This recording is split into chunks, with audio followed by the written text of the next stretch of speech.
तेजस्वी एक बहुत परिपक्व नेता की तरह नजर आ रहे हैं, उनके चेहरे पर वो आत्मविश्वास झलक रहा है। नीतीश जैसे बहुत अनुभवी नेता के सामने हैं वो। नीतीश को बिहार की जनता ने बार बार सत्ता में बिठाया है, 3 बार से वो सत्ता में है। हालांकि वो तेजस्वी के साथ भी एक बार सरकार बना चुके हैं 2015 में, 18 महीने वो सरकार चली थी, तेजस्वी उनके डेपुटी थे, लेकिन अब दोनों अलग अलग हैं। तेजस्वी लगातार उन पर हमला करते हैं, नीतीश लगातार तेजस्वी पर हमला करते हैं। तेजस्वी किस कदर अपडेटेड है इसका भी एक उदाहरण आज हमें देखने को मिला उनके भाषण में, कि जब उन्होंने बिहार महागठबंधन का घोषणा पत्र जारी किया था तो 10 लाख युवाओं को नौकरी देने का वादा किया था। इस वादे पर सवाल उठने लगे। नीतीश ने सवाल उठाया, इतना पैसा कहां से आएगा, ये भी मालूम है क्या बिहार के पास इतना रुपया है। तेजस्वी अपना होमवर्क करके आ रहे हैं जनसभाओं में, ये साफ हो गया है। उन्होंने बताया कि बिहार का टोटल बजट कितना है।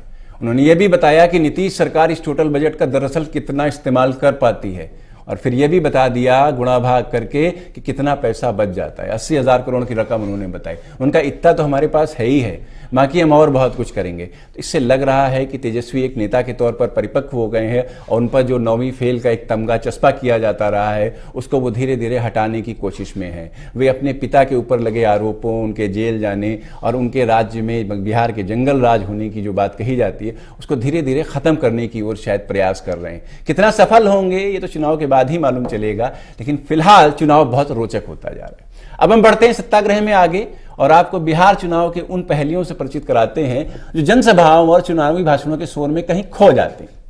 आपके लिए यह जानना जरूरी है कि चुनाव में जीत के लिए नेता लोग और पार्टियां जो भारी भरकम बातें करते हैं, वादे करते हैं, इरादे जताते हैं, उनमें दरअसल कितनी हकीकत होता है और कितना फसाना। हकीकत की जमीन पर नेताओं के हवाई वादे कितना ठहर पाते हैं, किसको लेकर जनता का क्या रुख है और जनता होने के नाते आपको कैसे सही नेता का चुनाव करना चाहिए, यह भी हम आपको इस शो के जरिए बताने की कोशिश करते हैं। आज के शो में हम बात करेंगे चुनावी मैनिफेस्टो की सच्चाई की। मैनिफेस्टो के वादों का पोस्टमार्टम करेंगे हम और आपको बताएंगे कि जो जनता से कहा गया है वो हो भी सकता है या नहीं। तो जरा पहले देखिए ये रिपोर्ट कि मैनिफेस्टो में क्या क्या कह रही है ये पार्टी।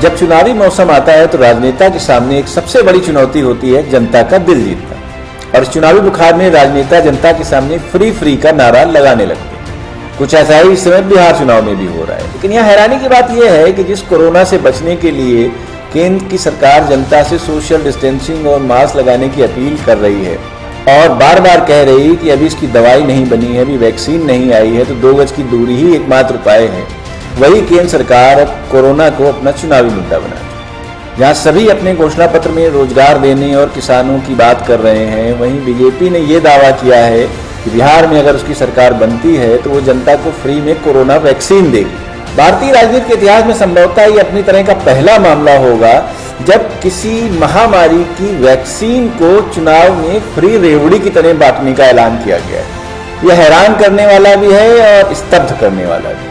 बहुत दुखद भी दिखता है कि जिस महामारी से हमारे ही देश में 1 लाख से अधिक लोगों की मौत हो चुकी है, पूरी दुनिया में करोड़ों लोग बीमार हो चुके हैं, लाखों लोगों की मौत हो चुकी है, अभी भी ये नहीं पता कि ये महामारी कब खत्म होगी। उस महामारी की दवा को एक चुनावी मुद्दा बना दिया गया। तो क्या हमारे देश में लोकतंत्र का फायदा पार्टियां इस तरह से उठाने लगी हैं कि जनता से वोट पाने के लिए कोई भी वादा कर देंगी? इतने संवेदनशील मुद्दे को कैसे बीजेपी एक चुनावी वादा बना सकती है, ये बहुत बड़ी बात है। इसका विरोध भी शुरू हो गया है। एक सोशल एक्टिविस्ट ने चुनाव आयोग में इस मामले की शिकायत कर दी और चुनाव आयोग से कहा है कि वो इस पर संज्ञान ले और कुछ एक्शन ले। कांग्रेस के पूर्व अध्यक्ष और सांसद राहुल गांधी ने भी इस पर आपत्ति जताई है और शशि थरूर ने तो अपने ही अंदाज में कहा है कि जिस तरीके से सुभाष चंद्र बोस जी ने तुम मुझे खून दो मैं तुम्हें आज़ादी दूंगा नारा दिया था, उसी तरीके से शायद बीजेपी अब ये फिलॉसफी फॉलो कर रही है कि तुम मुझे वोट दो मैं तुम्हें वैक्सीन दूंगा।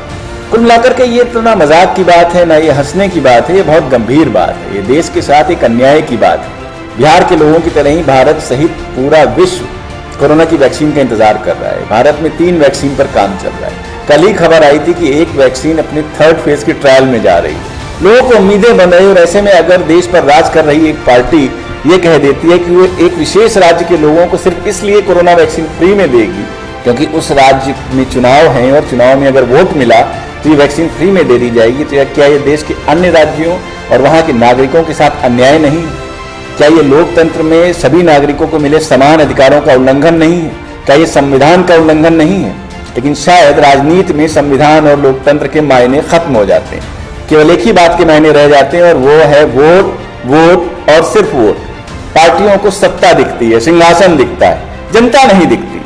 पार्लियामेंट्री बिजनेस इसी बात को लेकर के बार बार आपसे अपील करता है, ऐसे सांसद चुनिए, ऐसे विधायक चुनिए, ऐसी सरकारें बनाइए जो आपके बारे में सोचें, जो खुद को आपका सेवक तो कहते हैं लेकिन आप ही के साथ दगा करने में जरा सा भी संकोच नहीं करते।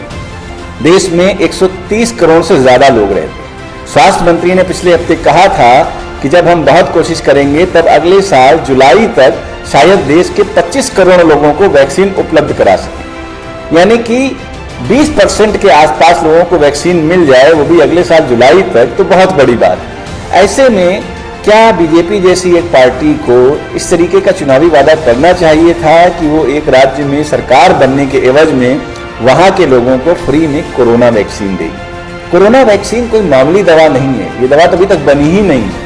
अभी तक की बात करें तो दुनिया में केवल रूस ने स्पुतनिक नाम की एक वैक्सीन बनाने का दावा किया है, हालांकि उसके भी 3rd फेज के ट्रायल के बाद कोई जानकारी अभी तक सामने नहीं आई है। अमेरिका जैसा दिग्गज राज्य देश भी बहुत पीछे है। कहीं से भी कोरोना वैक्सीन या कोरोना के इलाज में किसी तरीके की कुछ सफलता की खबर नहीं आ रही है। किसी तरीके से पूरी दुनिया सदी में पहली बार आई इस महामारी से निपटने में लगी हुई। ऐसे में इसको एक चुनावी मुद्दा बनाना कितना सही है, इसका फैसला जनता को ही करना। देश की बात करें तो देश में 28 राज्य हैं और 9 केंद्र शासित प्रदेश हैं। इनमें से 7 राज्यों में बीजेपी की सरकार है, जबकि 9 अन्य राज्यों में बीजेपी की गठबंधन की सरकार है। तो अगर बिहार के फार्मूले को देखें तो क्या ये माना जा सकता है कि केवल बीजेपी के शासित राज्यों में ही कोरोना की वैक्सीन मिलेगी? ये तो देश की बाकी आबादी के साथ घोर अन्याय होगा। लोकतंत्र में हमको देश के हर नागरिक का ध्यान रखना पड़ता है। जब देश में रेवड़ियां फ्री में बांटी जाती हैं चुनाव में, तो कुछ भी वादा पार्टियां कर रही हैं। दक्षिण भारत की बात करें तो फ्री टीवी से लेकर के साइकिल, 2 रुपए किलो चावल, 5 रुपए में खाना, जाने कितने वादे किए जाते हैं और उनके बल पर खूब वोट भी बटोरे जाते हैं। जाहिर है कि विकास का मुद्दा कहीं पीछे छूट जाता है। सरकारें और पॉलिटिकल पार्टीज वादा तो करती हैं विकास का, डेवलपमेंट का, लेकिन अंततः वोट पाने के लिए इसी प्रकार के हवाई वादे कर दिए जाते हैं जनता से। बीजेपी को कोई भी वादा करने से पहले ये सोचना चाहिए था कि देश की जनता की भावनाओं को ठेस न पहुंचे। पॉलिटिकली बहुत ही सेंसिटिव है और इन्फॉर्म्ड भी है।